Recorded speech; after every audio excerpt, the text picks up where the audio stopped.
Hey you, I hope you're all doing fantabulicious. After 2 lessons of adverbs, what do you say we just move on to something else? Shall we? I've got a good idea. How about we do adjectives? Yes!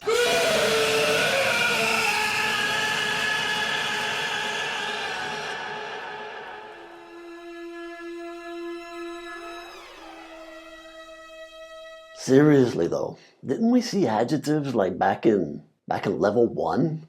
What really can be said about adjectives beyond what we already know? Namely that they're words that describe nouns, and thank goodness for that. I do not want to imagine a world with just cold, dry, lonely, insipid nouns. Can you imagine that? You have to think about it a little bit, and then suddenly you just want to stop thinking about it. 2, that they are mentioned before the noun that they describe.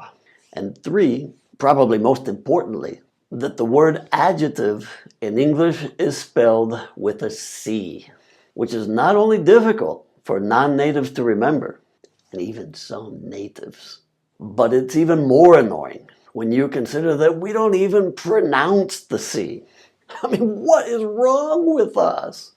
And you know what's even worse than that? When I type adjetivo in Spanish, I always, by force of habit, include the C so that it says adjetivo. And then I always have to go back and change it. Such a mess.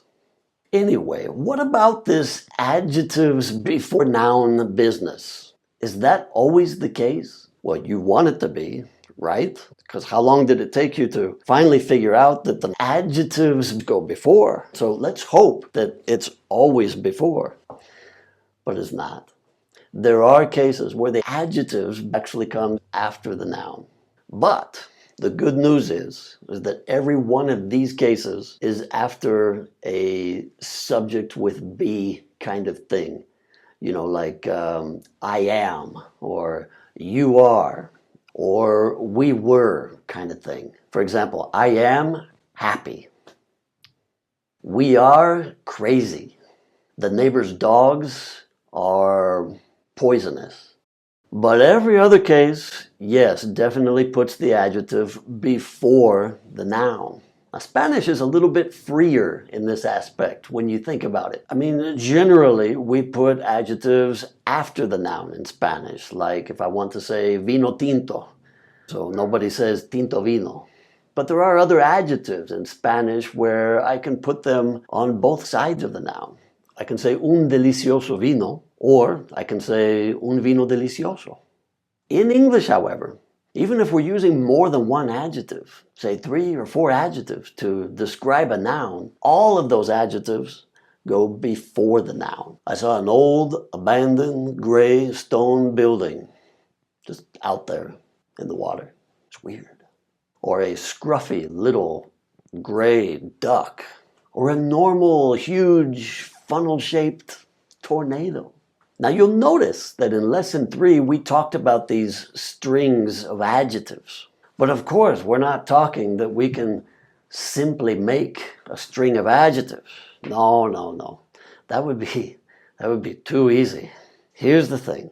When you use multiple adjectives before a noun, there is a hierarchy of adjective types that must be listed in a very specific order. Yeah, I know. But you know what? It gets even worse. But only for you, not for me. I'm the native speaker.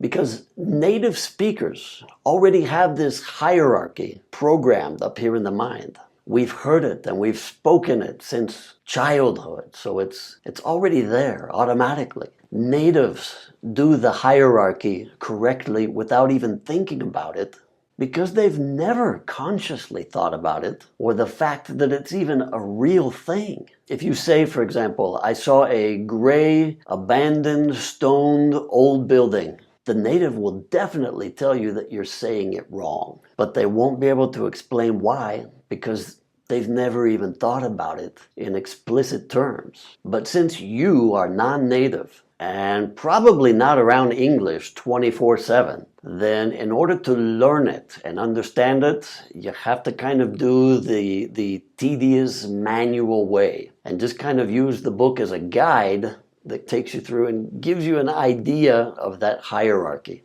Now, the book lays out this hierarchy as clearly as it can be laid out. And so there's no reason to do it all here in the video too. But there is another thing that I would like to point out regarding adjectives that distinguishes English from Spanish. In the book, these are called qualifiers, which is not exactly the fairest name, given that basically all adjectives qualify a noun in one way or another. But what they are, precisely, are nouns that are converted to adjective status in order to describe another noun. I'm talking about things like chocolate cake, for instance. Chocolate is a noun, and cake is a noun. But we're using chocolate to describe or qualify cake in a specific way.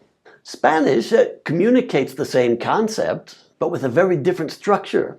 Think pastel de chocolate. So Spanish does not convert chocolate into an adjective. In Spanish, it's just sustantivo de otro sustantivo. So just know that in order to communicate that same concept, algo de algo, pastel de chocolate, chamarra de piel, jugo de manzana. In English, we force one of those two nouns to become an adjective without changing anything, so that it describes or qualifies that other noun. Now, there may be some of you watching this thinking, well, he's lying about that. I've seen or heard people use that two-noun combination just like we do in Spanish. Like, for example, I've got a full tank of gas, or we bought a bottle of water. That guy doesn't know what he's talking about.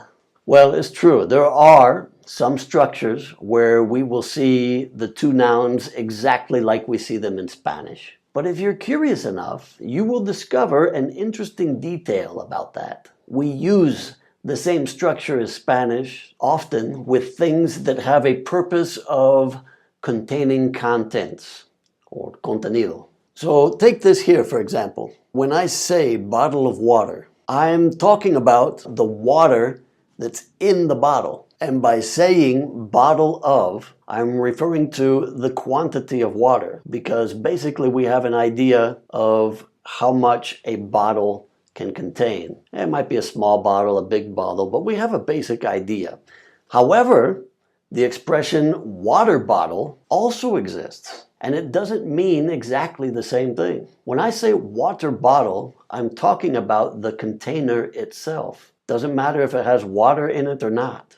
It could have dirt in it, and it's still a water bottle because its original purpose was to hold water. There are many arts and crafts and other projects that use water bottles after they have fulfilled their original purpose. So think of it this way. If someone says this box contains 50 bottles of water and this box contains 100 water bottles, which do you think weighs more?